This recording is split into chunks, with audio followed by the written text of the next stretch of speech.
Hello everyone, आज हम continue करेंगे क्लास 9 का चैप्टर ग्रेविटेशन। अभी तक हमने ग्रेविटेशन, ग्रेविटी, केप्लर्स लॉ ये सब हमने पढ़ लिया था। लास्ट लेक्चर में हमने बात करी थी प्रेशर एंड थ्रस्ट के बारे में। ठीक है, तो अब हम आज पढ़ेंगे प्रेशर बाय फ्लूइड्स को अभी एक्सटेंड करेंगे। ठीक है, और उसके साथ साथ हम आर्किमिडीज प्रिंसिपल को समझेंगे इस लेक्चर में। चलिए स्टार्ट करते हैं आज का लेक्चर। सबसे पहला टॉपिक हम पढ़ते हैं आज का डेंसिटी। हमें डेंसिटी का मतलब इंपॉर्टेंट है, डेंसिटी पता होना चाहिए। क्या होता है डेंसिटी? ठीक है, density is a physical quantity that is defined as the ratio of mass per unit volume. क्या होता है, लिख लेते हैं। Density it is defined as mass per unit volume. ये एक ऐसी क्वांटिटी है जिसको हम बात करें, हमने जो फिजिकल क्वांटिटी जो बनाई है हमने इसमें, ये बेसिकली क्या है, डेंसिटी। इसको हम ऐसे दिखाते हैं रो से, और ये होता है आपका मास पर यूनिट वॉल्यूम, कि आपका एक बॉडी में पर यूनिट वॉल्यूम कितना मास भरा है, पर यूनिट मास कितना भरा है। एक क्वेश्चन आता है, जैसे फॉर एग्जांपल अगर हम आपको बोलते हैं आप 1 kg कॉटन लीजिए और 1 kg आयरन लीजिए, दोनों कौन से, इन दोनों में किसकी ज्यादा वॉल्यूम होगी, वॉल्यूम बात कर रहे हैं। ठीक है, तो इन दोनों में से वॉल्यूम कौन ज्यादा कवर करेगा। अगर आप 1 kg कॉटन लेंगे तो उसका वॉल्यूम ज्यादा होगा। ठीक है, और जो आप 1 kg आयरन लेंगे तो उसका वॉल्यूम कम होगा। कम छोटे साइज में ही 1 kg हो जाएगा आपका आयरन, लेकिन कॉटन क्या होगा, ज्यादा साइज में होगा। ठीक है, तो ये कंसेप्ट कि कौन सा ऑब्जेक्ट या कौन सा सब्सटेंस ज्यादा वॉल्यूम कवर करता है सेम मास के लिए, तो उसके लिए हम क्या यूज करते हैं, डेंसिटी यूज करते हैं। क्लियर हो गया? तो density is equal to mass upon volume. ठीक है, डिनोटेड बाय रो, इसको रो से डिनोट किया जाता है, और ये होता क्या है, मास अपॉन वॉल्यूम। क्लियर हो गया? ये क्या है, it is a scalar quantity. पहली तो ये चीज समझनी है, इट इज स्केलर क्वांटिटी। ये एक स्केलर क्वांटिटी है। ठीक है, एंड सेकंड पॉइंट, अगर इसकी यूनिट बात करें, यूनिट क्या है इसकी, मास की यूनिट होती है केजी और वॉल्यूम की होती है मीटर क्यूब। तो केजी पर मीटर क्यूब इसकी होती है। तो अगर आपको डेंसिटी कोई पूछता है, density is mass per unit volume, and इसकी यूनिट क्या होती है, केजी पर मीटर क्यूब। क्लियर हो गया? डेंसिटी का रूल हम यहां पे क्यों पढ़ रहे हैं, हमारे को अभी हम पढ़ेंगे कि कोई भी बॉडी फ्लोट कब करती है और कब वो शिंक कर जाती है, डूब जाती है, और कब वो तैर जाती है। तो उसको ये चीज समझने के लिए डेंसिटी का बहुत ही ज्यादा इंपॉर्टेंट रोल आता है। क्लियर? इवन प्रेशर की अगर हम बात करें, प्रेशर, अगर आपको प्रेशर के बारे में समझना है, जो फ्लूइड देते हैं, तो उसमें भी ये आपका डेंसिटी का बहुत इंपॉर्टेंट रोल आता है। क्लियर है? हमने लास्ट में फॉर्मूला लिखवाया था आपको, pressure is equal to rho G H, तो उसमें रो में डेंसिटी आता है। तो अभी हम उसको डिराइव करेंगे कि कैसे निकल के आता है। क्लियर? तो डेंसिटी आपको समझ आ गया, यहां तक समझ आ गया होगा। अब आता है एक और टर्म आता है, one that is relative density. That is relative density. ये तो हो गया आपका डेंसिटी। नेक्स्ट जो है आपका, वो है आपका रिलेटिव डेंसिटी। रिलेटिव डेंसिटी, अब ये होता क्या है रिलेटिव डेंसिटी? देखिए, ये जो है, अगर आप कभी भी एक ऑब्जेक्ट की डेंसिटी निकालेंगे वो आएगा केजी पर मीटर क्यूब में, लेकिन अगर आप डेंसिटी निकालने के लिए दूसरे किसी सब्सटेंस को रिलेटिव लेते हैं, जैसे हम अगर बात करें जो आपका वेइंग बैलेंस होता है, वेइंग बैलेंस तराजू में आप दो, अगर मास किसी को भी मेजर करना है तो आप किसी रिलेटिव मास को रखते हैं। इसी तरीके से जब अगर आपको डेंसिटी निकालनी पड़ती है तो उसके लिए हम आर्किमिडीज प्रिंसिपल का यूज करते हैं, और वहां पे हमारे को क्या होता है, जनरली हम उससे क्या निकालते हैं, रिलेटिव डेंसिटीज। तो एक टर्म दी गई रिलेटिव डेंसिटी, समझते हैं होता क्या है। इट इज डिफाइंड एज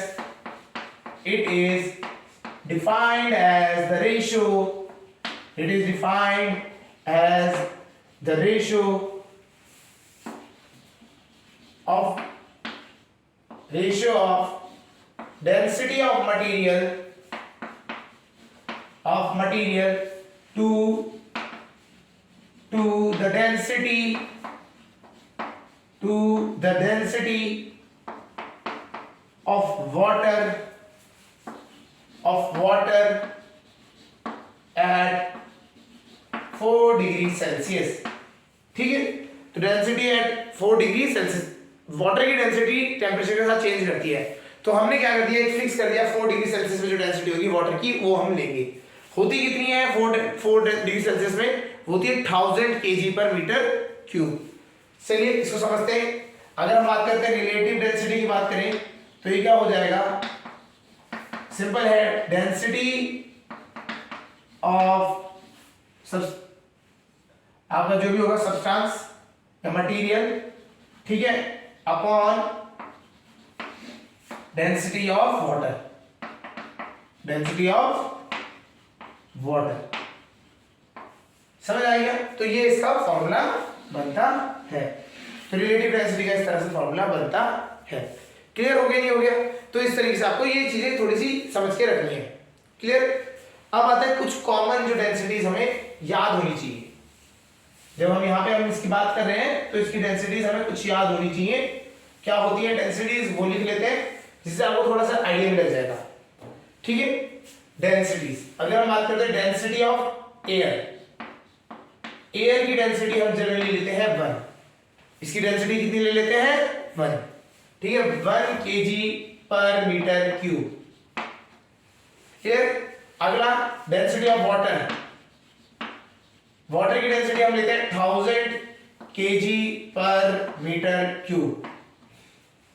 एक आता है डेंसिटी ऑफ मरकरी, मरकरी आपने सुना होगा लिक्विड होता है metal, it is the only metal liquid या metal in the liquid form, जो आपके रूम टेम्परेचर में लिक्विड की फॉर्म में रहता है। तो मरकरी, मरकरी की डेंसिटी होती है 13600 kg पर मीटर क्यूब, kg पर मीटर क्यूब।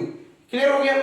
इसी की हम रिलेटिव डेंसिटी अगर बताएं, अगर हम बात करें relative density, relative density of air, relative density of air, कुछ नहीं करना है आपको, जो भी डेंसिटी है उसको डिवाइड कर देना है 1000 से। तो आप 1000 से डिवाइड कर देंगे तो ये आपका आंसर, तो ये हो गया 10 की पावर -3। और याद रखना रिलेटिव डेंसिटी क्या होता है, यूनिटलेस होता है। ये क्या होता है, यूनिटलेस। यूनिटलेस कैसे? बिकॉज आप ऊपर डेंसिटी डिवाइडेड बाय डेंसिटी, तो डेंसिटी यूनिट्स एक दूसरे से हट जाएंगी, तो रिलेटिव डेंसिटी क्या होता है, यूनिटलेस होता है। रिलेटिव डेंसिटी ऑफ वाटर, अगर हम बात करें वाटर की कितनी है, वाटर की विद वाटर के रिस्पेक्ट में कितनी होगी 1। कैसे? 1000 को 1000 से डिवाइड कर दो। इसी तरीके से क्वेश्चन आएगा, तो अगर आप रिलेटिव डेंसिटी आपको दी गई निकालनी है मरकरी की, मरकरी वो आ गई आपकी, डिवाइडेड बाय 1000 करेंगे तो आएगा 13.6। क्लियर हो गया? तो क्वेश्चन में कोई भी दे सकता है, जैसे आपने बोल दिया डेंसिटी ऑफ सिल्वर दे रखा है आपको, ठीक है, वो दे रखा है 10800 kg पर मीटर क्यूब, ठीक है, ये आपको वैल्यू दे दी। तो इसकी रिलेटिव डेंसिटी कितनी हो जाएगी, डिवाइडेड बाय 1000, रिलेटिव डेंसिटी हो जाएगी आपकी सिल्वर की डिवाइडेड बाय 1000, तो 10.8। यूनिटलेस होता है रिलेटिव डेंसिटी। क्लियर हो गया? तो डेंसिटी और रिलेटिव डेंसिटी आपको समझ आ गई होगी। क्लियर है? ठीक है, तो फॉर्मूला हमें समझना था, डेंसिटी इज इक्वल टू क्या होता है, मास अपॉन वॉल्यूम। ये इंपॉर्टेंट है, मास अपॉन वॉल्यूम। क्लियर हो गया? चलिए आगे बढ़ते हैं। तो डेंसिटी टॉपिक समझ आ गया होगा, डेंसिटी होता क्या है, मास अपॉन वॉल्यूम। और अगर हमें रिलेटिव डेंसिटी की बात करें तो relative density is simple, density of a substance divided by 1000 कह लीजिए, या density of water at 4 degree Celsius कहते हैं उसे। क्लियर हो गया? चलिए अब हम बात करते हैं pressure of a fluid, of a fluid. अगर हम बात करें प्रेशर ऑफ अ फ्लूइड, कैसे निकलता है प्रेशर ऑफ अ फ्लूइड, ठीक है, इसका हमने डेरिवेशन लिखवा देता। ये इसका आता है pressure is equal to rho G H.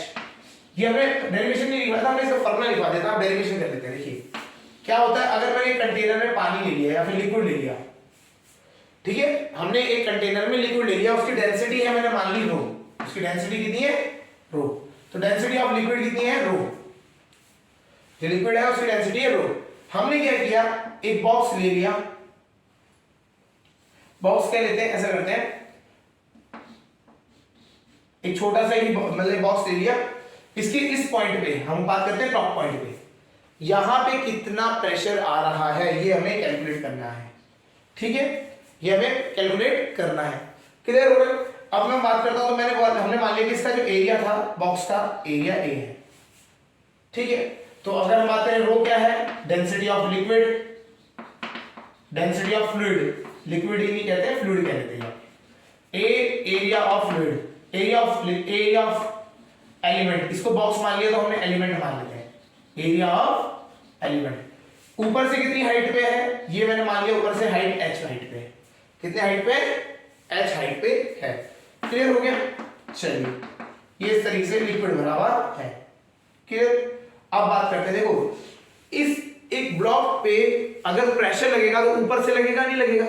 तो मैं अगर बात करूं तो इसके ऊपर जितना भी वाटर है, इसके ऊपर जितना भी वाटर है, ये सारा वाटर, ये जो वाटर है ये क्या करेगा, इस पे वेट डालेगा, हाँ या ना? ठीक है ना? तो क्या होगा, तो हम बात करते हैं यहां पे weight exerted by fluid. Weight कह लीजिए या फोर्स कह लीजिए, एक ही बात है। कितना फोर्स लगाएगा ये, इसका मास निकाल लीजिए, हाँ या ना? ये जो हमने शेड किया है इसका मास निकाल लीजिए इनटू जी, ये तो होगा mass of liquid into G. Weight क्या हो जाएगा, mass of liquid into G. Clear? अच्छा, अब बात आती है मास कैसे निकालें, मास तो हमें आता नहीं है, तो यहां पे हम यूज करेंगे डेंसिटी का। हमें पता है डेंसिटी क्या होता है, मास अपॉन वॉल्यूम। तो यहां से मास कितना निकल के आएगा, mass is equal to density into volume. एक ही फॉर्मूला मिल गया, नहीं मिल गया? यहां से density is equal to mass upon volume, ये हमें we know that, we know कि डेंसिटी इज इक्वल टू क्या होता है, मास अपॉन वॉल्यूम। तो मास किसके बराबर हो जाएगा, डेंसिटी इनटू वॉल्यूम, है या ना? तो यहां पे मास को कन्वर्ट कर देंगे, मास ऑफ लिक्विड को हटा के यहां लिख देंगे डेंसिटी ऑफ लिक्विड, जो हमारा रो है, इनटू वॉल्यूम। वॉल्यूम क्या है इस लिक्विड की, ये जो वॉल्यूम हमने शेड किया है इसकी वॉल्यूम,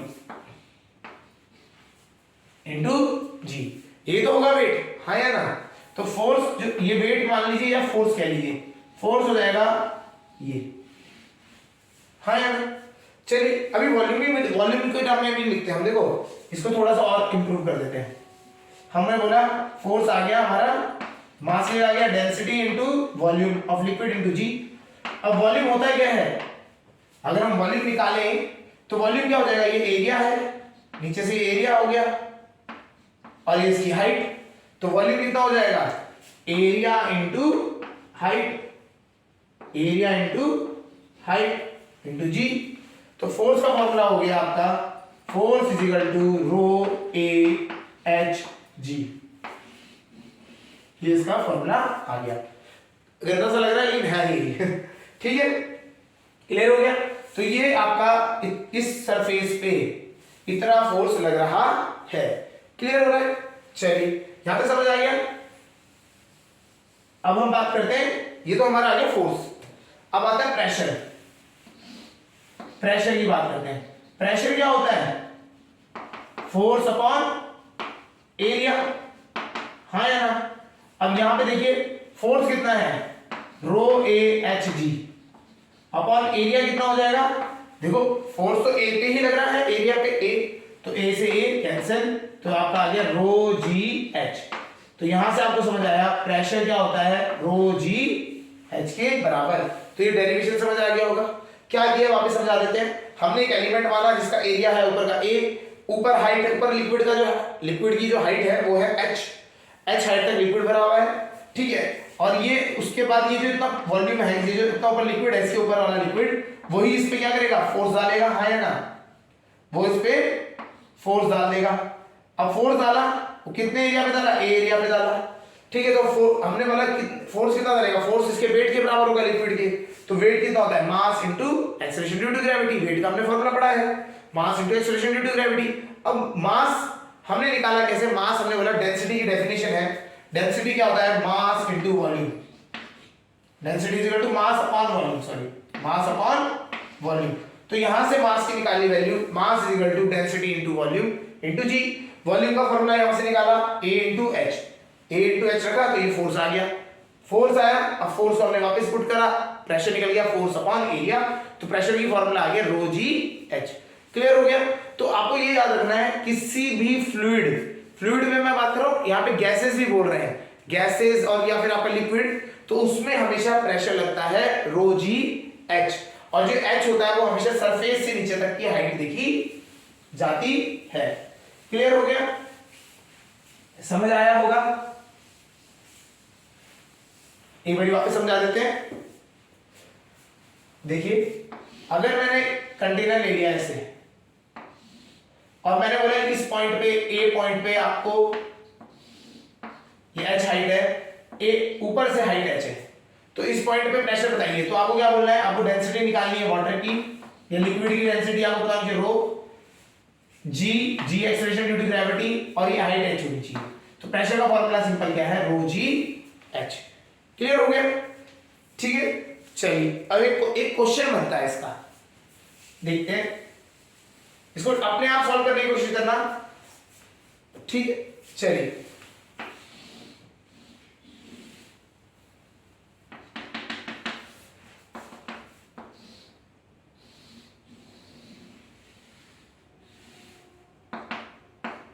सब पे एक ही लेवल पे लिक्विड भरा है और सेम लिक्विड भरा है,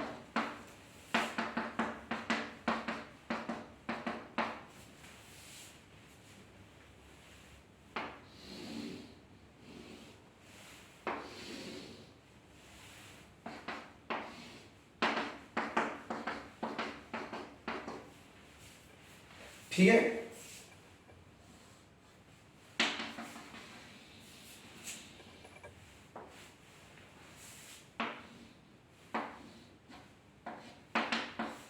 ये इस तरीके से, ठीक है। अब हमने बोला यहां पे ये पॉइंट है ए, ये पॉइंट है बी, ये पॉइंट है सी। किस में प्रेशर ज्यादा होगा? प्रेशर ए में ज्यादा होगा, बी में ज्यादा होगा, सी में ज्यादा होगा। ठीक है, तो इसके ऑप्शंस देख लेते हैं, A B C D option देख लेते हैं। प्रेशर ए ज्यादा बी से और सी से, ठीक है। प्रेशर ए ज्यादा, फिर प्रेशर सी, फिर प्रेशर बी। प्रेशर ए ज्यादा, प्रेशर बी और प्रेशर सी इक्वल, और last pressure A is equal to pressure B equal to pressure C. इनमें से कौन सा ऑप्शन सही होगा? इसको आप देखिए, ये क्वेश्चन आता है, इसे कहते हैं मेन, इसका ना एक नाम दिया गया है, ठीक है। इसका नाम बेसिकली इसे हम कहते हैं पैराडॉक्स, प्रेशर पैराडॉक्स यहां पे रहता है, ठीक है। क्या होता है अब इसमें आंसर, अब देखो लोगों ने देखा, कुछ लोगों के माइंड में कंसेप्ट लगेगा कि यार देखो एरिया इसका कम है, प्रेशर ज्यादा हो जाएगा। हमने पढ़ा है ना, एरिया कम तो प्रेशर ज्यादा, इसका एरिया और भी कम है तो बी का ज्यादा होना चाहिए, सी का प्रेशर कम होना चाहिए, ऐसे एक बनेंगे, ठीक है। बट आपको याद रखना है फॉर्मूला क्या रहता है प्रेशर का। इन सब की हाइट क्या है, सेम है सबकी हाइट, इन सब की हाइट सेम है और सब में एक ही टाइप का लिक्विड भरा हुआ है, ठीक है। तो अगर मैं इसका प्रेशर निकालूंगा पीए, पीए कितना आ जाएगा, रो जी एच, क्योंकि हाइट एच है तो ये होगा। पीबी का प्रेशर, पीबी का फॉर्मूला क्या हो जाएगा, ये भी कितना है, रो सेम है, जी सेम है, एच सेम है, और सी का भी कितना हो जाएगा, रो सेम है, जी सेम है, एच सेम है, ठीक है। हाइड्रोलिक पैराडॉक्स कह लेते हैं इसको, ठीक है। तो अगर एक ही लेवल पे लिक्विड है तो कंटेनर की शेप पे डिपेंड नहीं करता है, प्रेशर क्या होगा इस नीचे डेप्थ में सेम ही रहेगा। तो इसका आंसर है D option, A B C तीनों में आंसर सेम ही आएगा, क्योंकि तीनों की हाइट सेम है, डेंसिटी सेम है और acceleration due to gravity same है।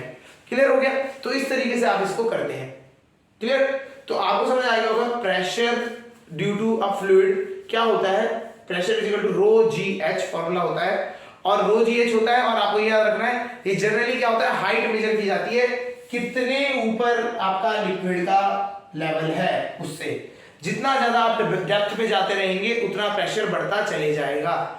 आपको एक चीज सिंपल आंसर बता देते हैं, सबमरीन जो डिजाइन होती है, सबमरीन जो पानी के अंदर डूब जाती है ना, वो एक लेवल तक ही जाती है, ठीक है। आपका क्या होता है, शिप्स जो होते हैं या फिर कभी हम देखा होगा स्कूबा डाइवर वाले जो लोग हैं तो नीचे इतना डीप में क्यों नहीं जा सकते, हमारा जो सी है वो हमने काफी सारा अनएक्सप्लोर्ड है क्योंकि वो डेप्थ में ज्यादा है। जैसे जैसे डेप्थ में जाते हैं तो हमें प्रेशर बढ़ता चला जाता है, इतना प्रेशर हो जाता है कि हमारे जो मेटल्स होते हैं वो कंप्रेस होकर दब जाते हैं, पिचक जाते हैं। ठीक है, तो इतना प्रेशर होने के वजह से हम अंदर डेप्थ में नहीं जा सकते। क्लियर हो गया? नहीं हो गया? तो इसी वजह से हमारा क्या है, सी अनएक्सप्लोर्ड है। तो आपको समझना है जितनी हाइट से आप नीचे जाते रहोगे उतना प्रेशर बढ़ता चला जाएगा। क्लियर हो रहा है? नहीं हो रहा है? समझ आ गया? तो ये होता है pressure due to fluids. Clear है? चलिए अब एक नेक्स्ट जो हेडिंग है that is atmospheric pressure. Atmospheric pressure, atmospheric pressure. Atmospheric pressure कैसे होता है ये समझते हैं। हमारा जो अर्थ है उसके ऊपर एक ब्लैंकेट ऑफ एयर है। ठीक है, ये अर्थ है हमारा, अर्थ के ऊपर एक ब्लैंकेट ऑफ एयर है जिसे हम कहते हैं एटमॉस्फेयर। क्या कहते हैं? एटमॉस्फेयर। ठीक है, तो ये क्या है, बेसिकली गैसेस से बना हुआ है। तो अगर मैं किसी भी पॉइंट पे बात करूं, अगर मैं यहां पे कोई पॉइंट बात करता हूं, पॉइंट ए, तो इस पॉइंट के ऊपर आपको देख रहे होंगे इतना ये एटमॉस्फेयर है या ना? तो ये अपने ऊपर होने की वजह से ये वेट नीचे देगा। सेम तरीका जो हमने भी फ्लूइड वाले डेरिवेशन में किया था, वेट की वजह से अपना एक प्रेशर क्रिएट करेगा और इसकी हाइट हम मानते हैं h, तो इसकी वजह से प्रेशर कितना आ जाएगा? रो जी एच। तो रो जी एच ये क्या देगा? रो जी एच प्रेशर देगा। और जो रो जी एच प्रेशर देने की वजह से इसमें क्या होगा, जितने भी लोग हैं, जैसे हम हैं, हम पे एक प्रेशर पड़ता है जिसे हम कहते हैं एटमॉस्फेरिक प्रेशर। क्लियर हो गया? तो डेफिनेशन लिख लेते हैं एटमॉस्फेरिक प्रेशर क्या होता है? प्रेशर एक्सर्टेड बाय atmosphere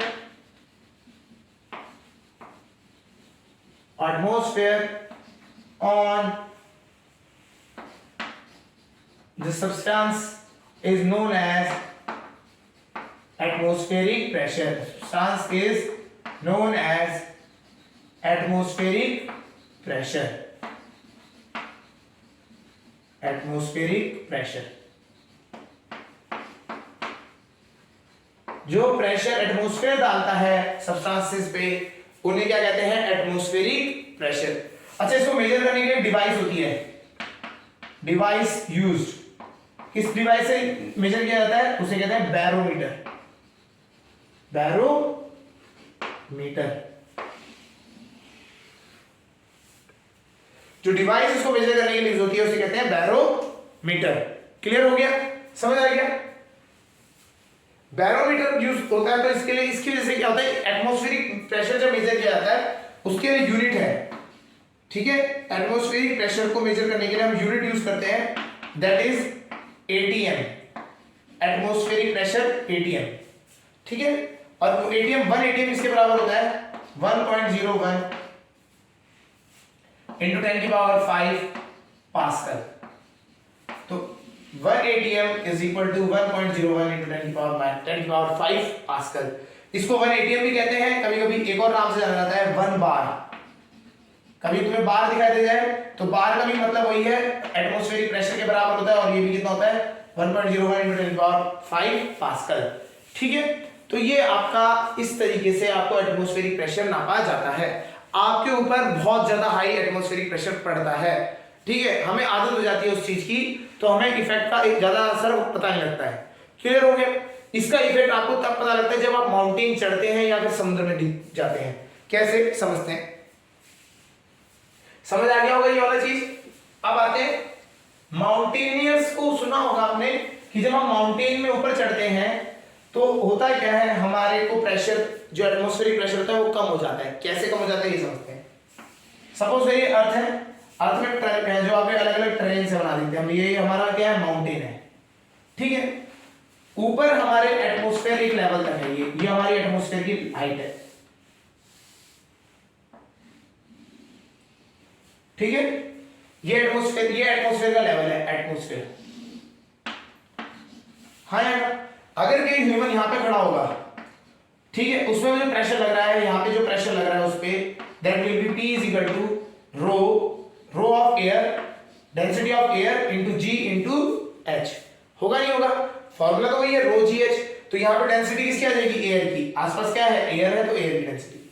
अब यही ह्यूमन यहाँ पे चढ़ के आ गया, तो ये हाइट क्या हो गई, ये हाइट कम हो गई h डैश, हाँ या ना। तो यहाँ का जो प्रेशर हो जाएगा वो P डैश हो जाएगा, वो हो जाएगा rho of air G h dash, हाँ या ना। तो आप ध्यान से देखेंगे तो ये वाला प्रेशर बड़ा होगा या ये वाला, एक्चुअली ये बेस प्रेशर बड़ा होगा।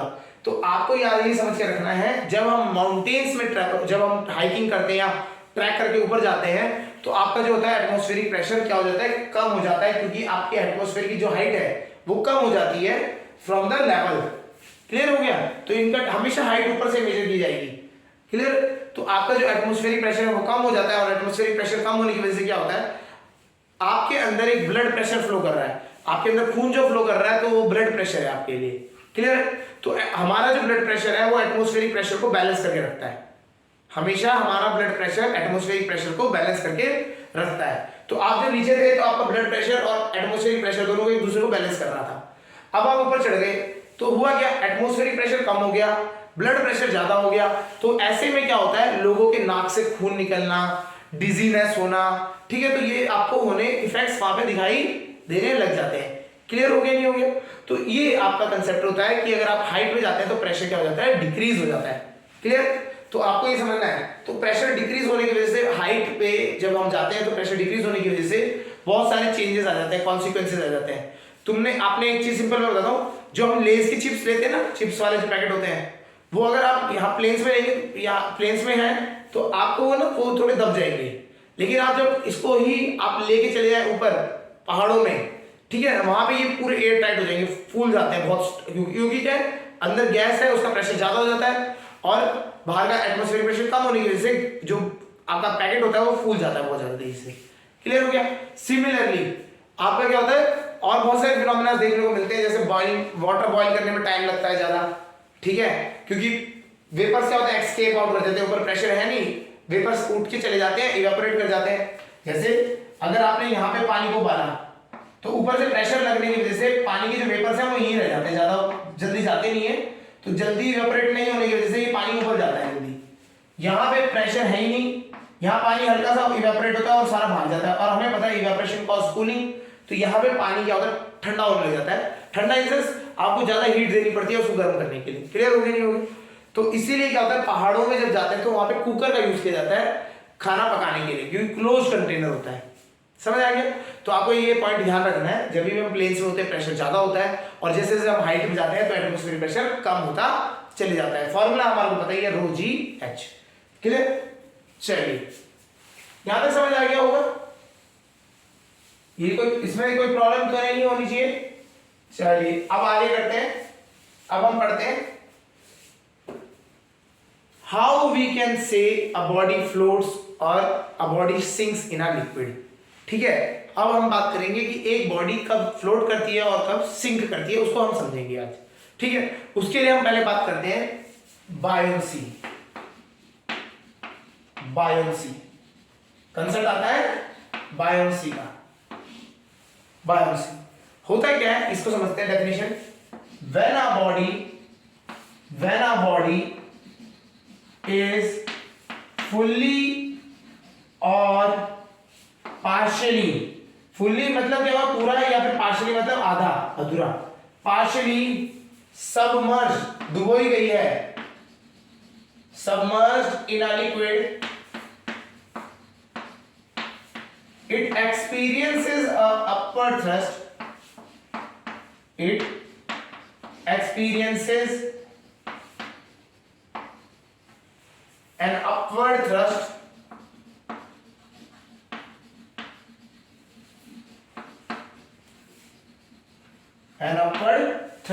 एक ऊपर को थ्रस्ट फील, एक ऊपर को फोर्स फील होता है, नोन एज बायोन्सी,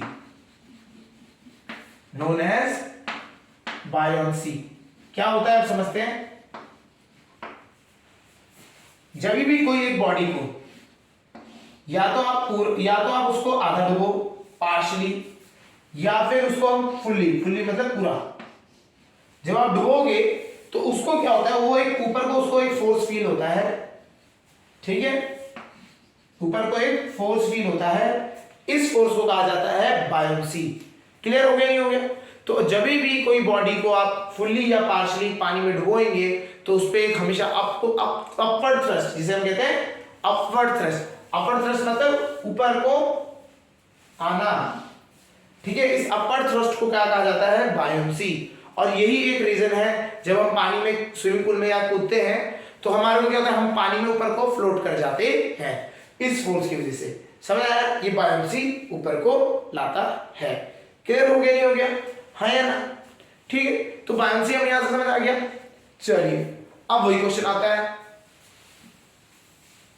कि बायोंसी तो हमें समझ आ गया कि एक फोर्स लगता है ऊपर को, उसे हम कहते हैं बायोंसी। ठीक है, अब क्वेश्चन आता है बॉडी कब फ्लोट करती है और बॉडी कब श्रिंक करती है? बॉडी फ्लोट्स कब फ्लोट करेगी और बॉडी कब सिंक करती है?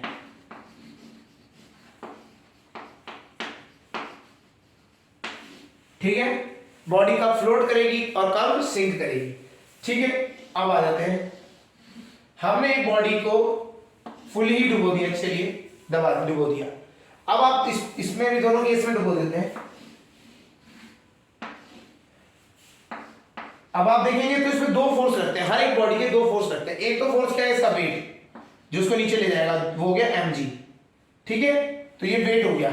तो इसका भी यहां से कौन सा फोर्स है जो नीचे ले जाएगा इसको? Weight mg।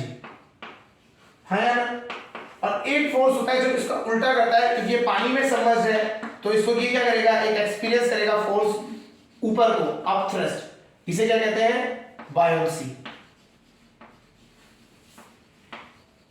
ठीक है, तो ये भी क्या होगा? एक अपवर्ड थ्रस्ट फील करेगा। ये है आपकी बायोंसी। ठीक है, अब बात आती है, अब क्वेश्चन आता है कि बॉडी फ्लोट कब करेगी और सिंक कब करेगी। दोनों में सेम फोर्स लग रहा है, इसमें मास लग रहा है और बायोंसी, यहां पे भी वेट और बायोंसी लग रहा है। अगर वेट अभी देखो फ्लोट कब करता है? अगर बायोंसी ग्रेटर है mg से, मतलब अगर बायोन फोर्स आपका ज्यादा है वेट से, तो आपका क्या होगा? बॉडी फ्लोट कर जाएगी। और अगर बायोन फोर्स लेस है वेट से, तो बॉडी क्या कर जाएगी? सिंक कर जाएगी। तो अगर आपकी बॉडी, ठीक है, आपकी बॉडी का जो वेट है वो कम है और बायोन फोर्स ज्यादा लग रहा है, तो आपकी बॉडी तैर जाएगी, फ्लोट कर जाएगी। क्लियर है? और अगर आपकी बॉडी में वेट ज्यादा है और बायोन फोर्स कम है, तो वो क्या कर जाएगी? फ्लोट कर जाएगी। क्लियर हो रहा है? नहीं हो रहा है? तो ये इसका एक सिंपल रूल है। तो अब आपको ये समझ आ गया, बायोन फोर्स ज्यादा तो फ्लोट, अगर बायोन फोर्स कम तो सिंक। अगर इक्वल हो जाए, दोनों का कंडीशन बीच में आ जाए कि बायोन फोर्स इक्वल टू mg हो जाए, तब इसे कहते हैं इक्विलिब्रियम कंडीशन, या फिर हम इसे कहते हैं इस कंडीशन में बॉडी ना ही ऊपर को मूव करेगी ना ही वो नीचे को जाएगी, वो जिस जगह पे है उसी जगह पे वो तैरती रह जाएगी। समझ आया? तो अगर वो आधी डूबी हुई है तो आधी ही डूबी रहेगी, ना ही वो अब और ज्यादा डूबेगी ना ही वो ज्यादा तैरेगी, बाहर को नहीं आएगी। क्लियर? आप जैसे अब एक एक्सपेरिमेंट कर सकते हैं, बाद टब में आप मग लेते हैं, है ना, मग लिया आपने, क्या किया? मग को उल्टा करके आपने दबाया और आप छोड़ दीजिए, तो मग अपने आप ऊपर को फ्लोट करके आता है। वो ऊपर को क्यों भाग के आता है? ऊपर भागने का रीजन क्या है? उसका बायोन फोर्स ज्यादा है वेट से। ठीक है, अगर उसी की जगह पे आप एक आयरन का कुछ पीस रख लीजिए, उसको डूब डालिए, वो डूब जाएगा। ठीक है, वो डूब भी जाएगा, उसका मास ज्यादा है बायोन फोर्स से। तो इस तरीके से होता है। क्लियर हो गया? तो एक बॉडी सिंक कब करती है? जब उसका वेट ज्यादा होता है बायोन फोर्स से। एक बॉडी फ्लोट कब करती है? जब उसका बायोन फोर्स ज्यादा होता है वेट, उस वेट से। क्लियर? अब बात आती है, एक अगर मटेरियल की बात है, तो अगर हम बात करें, एक लोहा आपने डाला बाल्टी में, वो डूब गया, लेकिन अगर इतना बड़ा शिप जो है, जो बना हुआ है आपका मेटल से, वो क्यों तैर जाता है? ठीक है, तो उसके लिए कंसेप्ट आता है आर्किमिडीज प्रिंसिपल, जिन्होंने इस बायोन फोर्स का फॉर्मूला दिया। आर्किमिडीज प्रिंसिपल हम पढ़ते हैं, जिन्होंने क्या है? बायोन फोर्स का फॉर्मूला दिया। चलिए स्टार्ट करते हैं। कैसे होता क्या है, बायोन फोर्स कैसे कैलकुलेट किया जाता है, ये समझते हैं। उसके लिए हम पढ़ेंगे Archimedes principal.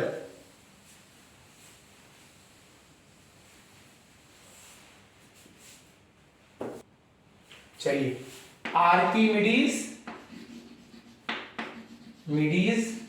Principal, Archimedes principal पढ़ते हैं। क्या होता है आर्किमिडीज प्रिंसिपल, ये समझते हैं। चलिए क्या कहता है Archimedes principal, when a body is fully or partially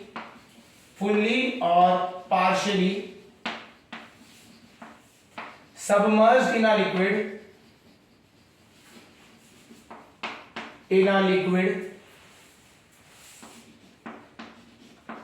it experiences an upward thrust। ये तो हमने पढ़ा था, इस अपवर्ड थ्रस्ट को क्या कहते थे, बायंसी, है ना, अपवर्ड थ्रस्ट, ठीक है, which is equal to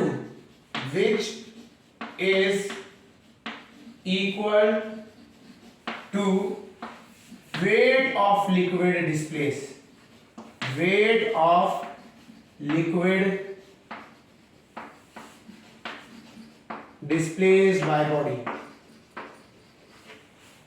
displaced by body, क्या कहना चाह रहे हैं, ये बोल रहे हैं कि अगर एक बॉडी को आपने पानी में फुल्ली या पार्शियली डुबो दिया, ठीक है, आपने इस बॉडी को इतना डुबो दिया, ठीक है, अभी डुबोने के बाद इस पे एक फोर्स लगेगा, बायंट फोर्स, और वो बायंट फोर्स किसके इक्वल होगा, it will be equal to weight of liquid displaced. मतलब इसको समझते हैं, इस जगह पे जितना भी पानी हुआ करता होगा, उस पानी को आपने उठाया, ठीक है, उस पानी को उन्होंने यहां रख दिया अलग से, इस भाई साहब का वेट निकाल दिया, आप वेट निकाल दोगे वो आ जाएगा उसके बराबर। इसके लिए उन्होंने एक्सपेरिमेंट भी किया था, आर्किमिडीज ने क्या किया, अपना बाथटब एक्सपेरिमेंट, उन्होंने बाथटब में ना पानी भरा फुल ऊपर तक, रिम तक, उसके बाद वो अपना खुद फ्लोट करने लगे उस पे।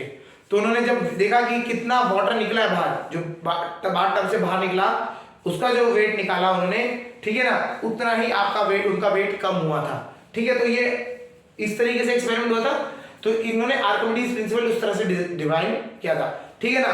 तो इन्होंने, इनका एक बहुत ज्यादा फेमस भी है यूरेका करके, ये भागते थे, ठीक है। तो ये क्या, ये चीज यहाँ पे समझने की बात है। तो ये क्या है, इसमें इन्होंने वेट को देखा कि हम जब किसी भी बॉडी को पानी में डालते हैं, अगर वो अपना जो वेट है, अपना जो बॉडी का वेट है, उससे ज्यादा वेट का पानी डिस्प्लेस कर देती है, हटा देती है, उससे ज्यादा वेट का पानी निकाल देगी, रिमूव कर देगी, तो वो क्या करेगी, फ्लोट करेगी, नहीं तो नहीं करेगी। अब बात आती है इसका वेट कैसे निकालें, जो हमने पानी निकाला इसका वेट कैसे निकलेगा। तो वेट के लिए क्या होता है, weight is equal to mass into g, mass into g होता है, मास इनटू जी।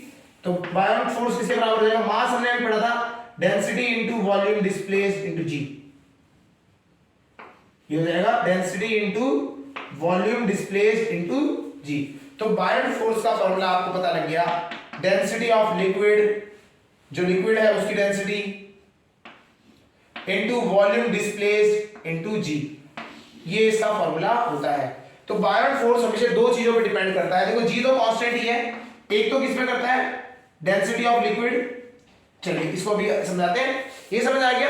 तो हमारे को यहां से उन्होंने बताया कि ये जो पानी का, जो जितना पानी डिस्प्लेस किया है, इसकी जगह पे जितना पानी था उतने वॉल्यूम का अगर हम वो निकाल लें, वेट निकाल लें लिक्विड का, तो हमारे को पता लग जाएगा कितना बायोट फोर्स लगा है, ठीक है। तो ये आर्किमिडीज प्रिंसिपल होता है। अब इसका देखो समझते हैं, फॉर्मूले को समझते हैं। तो हमारा फोर्स है, buoyant force is equal to this, rho of liquid volume displaced into g. तो इसमें जी तो कांस्टेंट है, दो फैक्टर बचते हैं, एक तो हो गया डेंसिटी और एक हो गया वॉल्यूम, डेंसिटी ऑफ लिक्विड और एक होता है वॉल्यूम डिस्प्लेस्ड, वॉल्यूम डिस्प्लेस्ड। इसको समझते हैं, इनको कैसे यूज करते हैं। आज की डेट में हमारे जितने भी एरोप्लेन्स हैं, शिप्स हैं, ये सब जो फ्लोट कर रहे हैं, ये सारे प्रिंसिपल किस पे वो फ्लोट कर रहे हैं? Archimedes principal. आर्किमिडीज प्रिंसिपल ही है जिनके ऊपर ये सारे वर्क कर रहे हैं। क्लियर हो गया? तो ये चीज होती है, ठीक है। हॉट एयर बैलून हो गया आपका, जो आप फ्लोट कराते हैं ना, जो हम हॉट एयर बैलून पे लोग ऊपर जाते हैं, वो सब इसी पे वर्क कर रहे हैं, ठीक है। अब आती है डेंसिटी ऑफ लिक्विड पे आते हैं। अब इसको देखिए, अगर डेंसिटी ऑफ लिक्विड बढ़ेगी, अगर डेंसिटी ऑफ लिक्विड बढ़ेगी तो बायोट फोर्स बढ़ जाएगा। क्लियर है? यही एक रीजन होता है। आपको एक चीज समझनी है, हमेशा डेंसर लिक्विड, आपने पढ़ा भी है बचपन से, ये जब हम मेथड ऑफ सेपरेशन भी पढ़ते थे, पढ़ा है, अभी भी हमने बताया था कि जो वाटर होता है, वाटर जो डेंसर होता है वो नीचे बैठ जाता है और जो लेस डेंसर होता है वो ऊपर रहता है, हाँ या ना? तो वही कंसेप्ट यहाँ पे आता है, डेंसिटी ऑफ लिक्विड। तो जब भी आपकी जो डेंसिटी, लिक्विड की डेंसिटी अगर ज्यादा होगी, ठीक है, अगर इसका कंसेप्ट समझ लेते हैं, density of liquid greater than density of body, तो यहां पे क्या होगा? बॉडी फ्लोट कर जाएगी, बॉडी फ्लोट कर जाएगी, ठीक है। और अगर डेंसिटी ऑफ लिक्विड कम होगी डेंसिटी ऑफ बॉडी से, तो यहां पे मे एंड मे नॉट, मे और may not float, may not float. May और मे नॉट क्यों आया? अगर डेंसिटी कम है तो कंसेप्ट आ जाता है वॉल्यूम पे, वॉल्यूम पे। अगर ठीक है, अगर डेंसिटी आपकी कम है बॉडी की, और डेंसिटी जैसे थर्मोकोल है, थर्मोकोल की डेंसिटी कम होती है, आप पानी में उसमें डाल दो, पानी में तैरेगा ही तैरेगा। आइस की डेंसिटी क्या होती है? हमेशा याद रखना, आइस की डेंसिटी वाटर से कम होती है, क्योंकि आइस में क्या होता है? एयर बबल्स ट्रैप्ड होते हैं। आइस का जो स्ट्रक्चर होता है वो केज लाइक स्ट्रक्चर होता है। Ice has cage like structure in which air bubbles are trapped, therefore it has less density than water, और उसी वजह से क्या होता है? It floats on water. Ice floats on water because ice have less density than water, because it has trapped gases in it. Clear हो गया? नहीं हो गया? जो एटमॉस्फेरिक गैसेस होती है वो उसमें ट्रैप हो जाती है केज लाइक स्ट्रक्चर होने की वजह से। क्लियर हो गया? जिसकी डेंसिटी कम वो ऊपर तैरेगा ही तैरेगा, ये समझ आ गया पहली चीज। डेंसिटी, अब आपने एक चीज सुना होगा, डेड सी, डेड सी आपने सुना होगा, वहां पे जो डेंसिटी है वाटर की, नमक ज्यादा होने की वजह से डेंसिटी इतनी ज्यादा है कि आप वहां पे ह्यूमन डूबता ही नहीं है। आपने देखा होगा डेड सी में आप जाओगे तो आप डूबोगे नहीं, आप तैरते रहोगे हमेशा, क्योंकि डेंसिटी वाटर की क्या है? ज्यादा होने की वजह से, डेंसिटी ऑफ लिक्विड ज्यादा होने की वजह से बॉडी हमेशा क्या करती है? फ्लोट करती है। क्लियर हो गया? नहीं हो गया? ठीक है। अब दूसरी चीज आती है वॉल्यूम डिस्प्लेस्ड। अगर सपोज करें आपकी डेंसिटी कम है और तभी भी आपको बॉडी को तैराना है, तो आप क्या कर दो? वॉल्यूम डिस्प्लेस को इंक्रीज कर दो, ठीक है। Increased volume of displacement, volume of liquid displaced, जो लिक्विड डिस्प्लेस करा है